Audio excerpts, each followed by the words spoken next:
You remember when Sanders ran for president in 2016, he certainly blazed a trail, talking about what were then considered radical ideas like Medicare for all, a $15 minimum wage, and a federal jobs program. This time around, some of his fellow 2020 contenders are embracing those same ideas. Now, can he keep evolving to break out of the pack? That is the focus of Time's new cover story out today.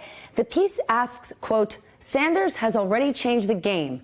A question lingering over him is, to win that game, can he change? Joining me now, the author of that cover story, Anand Giridharadas. Anand, quite a piece. You spent 8 days with Bernie Sanders recently. First, what was your biggest takeaway?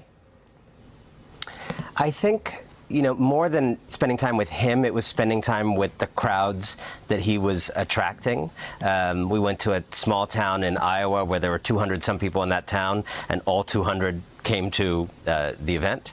There were larger events. And just talking to people at these rallies, this man has built a movement, a following, regardless of what you think of his ideology, that is an extraordinary achievement. And it is a movement that is not just drawn to his smile. He doesn't actually smile that much, or wanting to have a beer with him. It's a movement that is animated by his theory of what needs to happen in American life, that often kind of fuses their own personal pain and hardship, dealing with bills, dealing with, lack of jobs, other issues in this country that you cover on the show, and have found in him a kind of almost secular prophet.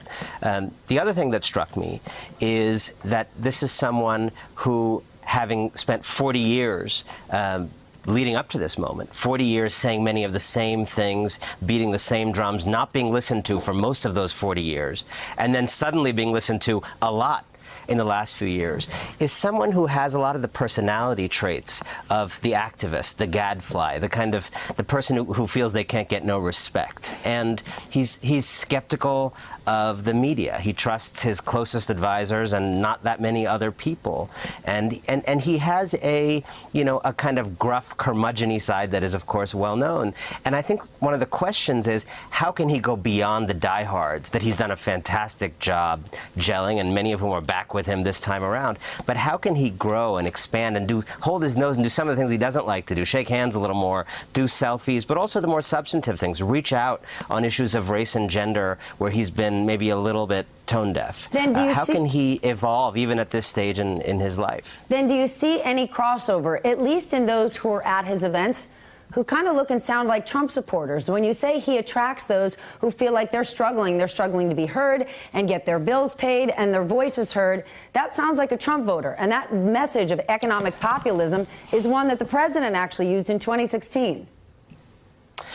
I was looking for that, to be honest, in talking to a lot of people. We didn't find that, but that's also because it's a primary right now, and these are rallies. I mean, I think he may get some of those voters in a closed ballot box. I'm not sure that those voters are coming out to see him a year and a half before the primary. The reality is he also has, in addition to the populist stuff, all the normal progressive liberal stands on abortion and everything else that are not attractive to a bunch of those voters. But I think, one of the things that was very striking in my reporting was he was very determined to win over the Trump curious voter, whether or not they were there in the rallies right now. And he, in order to do that, it's very interesting. He was kind of offering a retelling of 2016 that was a little bit redacted. He was saying, Trump said he was going to help you, and that was his main pitch, and he hasn't really helped you, which is true, but sort of ignores the ways in which Donald Trump had actually run on chauvinism and jingoism, and a lot of people who voted for him liked that. We're down for it. And part of the question is Bernie Sanders, as well as other Democrats, going to be able to make that appeal to the Trump curious while also winning over Trump haters? Hey, MSNBC fans, thanks for checking out our YouTube channel. Subscribe by clicking on that button down there and click on any of the videos here to watch the latest interviews and highlights. You can get more MSNBC for free every day with our newsletters. Just visit msnbc.com/newsletters to sign up now.